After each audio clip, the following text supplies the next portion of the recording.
2, go. So yeah, this is Jeff again, and this is part two, and we're going to follow up with Amy.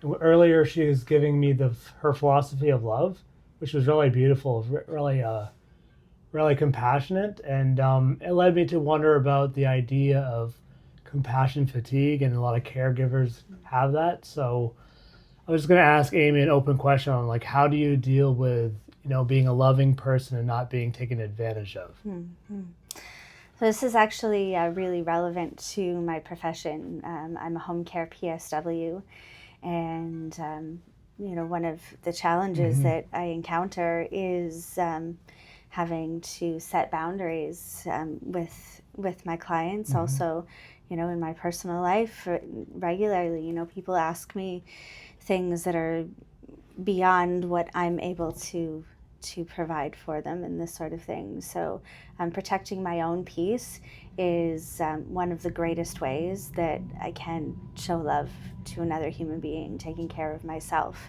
and making sure that I am a whole person so that I can best care for other human beings. And I know So do you like schedule that, or like what does self-care look like to Amy? Like, do you have a lot of different interests or social groups, or what do you do exactly to not burn out?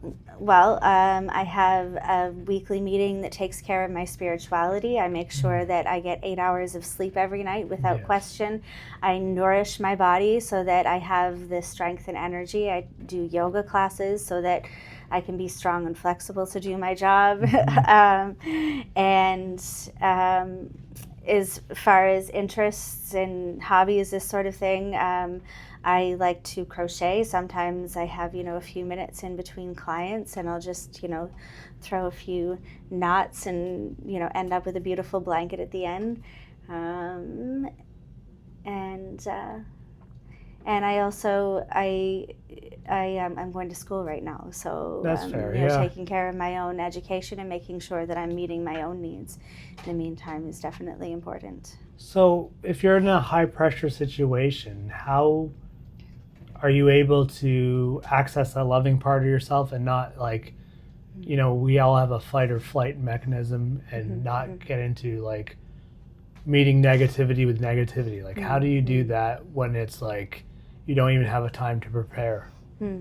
Well, it all goes back to compassion and understanding that everyone in this world is fighting battles that we have no idea what they're facing. I walk into situations on a daily basis that that are unpredictable, right? And oftentimes, my clients will meet me with attitudes that are less than compassionate or less than patient and this sort of thing. And I have to remind myself of that, is that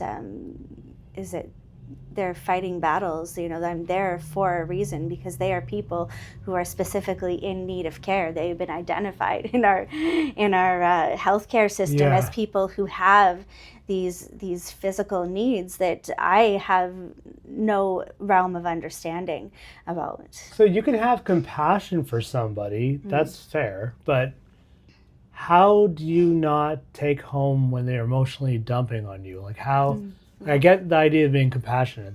You wouldn't be in that field if you weren't. But compassion doesn't shield you from hurt necessarily. Like if someone's personally attacking you, how do you not take it personal, or how do you overcome that? Well, I do that by setting boundaries, right? That if and from my vocation as well as my personal life, that if someone meets me with anger or is shouting at me, then I just say, I'm not going to participate in this conversation, and I walk away, and I don't hold any emotional value to that. I wouldn't say I do. I try my best to not hold too much emotional value. I would be not human, and I would be lying if I said I do not hold emotional value. Yeah. Because it is challenging when when I'm doing my best to show love and care for another human being, and they meet me with this anger and resentment that is difficult for me to understand.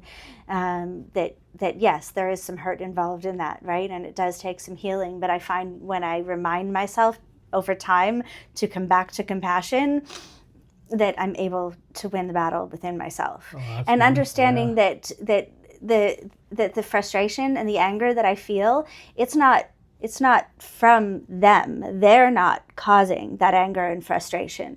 That anger and frustration, or that sadness, that hurt, all of those sorts of things, those are inside of me, right? And I think this is, another one of the mistakes that people make when they're trying to show love to someone, or when they feel hurt by someone. They think that, if this person did something that hurt me, that it's their responsibility to make it better, where such is not the case, right? That when you feel that anger and hurt or inside of yourself, that it's your own job to heal, right? You didn't cause it, but it's yours and you own it, right? And the only way that we can heal that is by searching within, reminding us that we're made of love. Well, that's wonderful. I hope that was helpful. That's concludes part 2. So I wanted to talk about the self-care aspect, and you really nailed it. So I appreciate it, and stay paying attention for part 3 coming shortly. Thanks.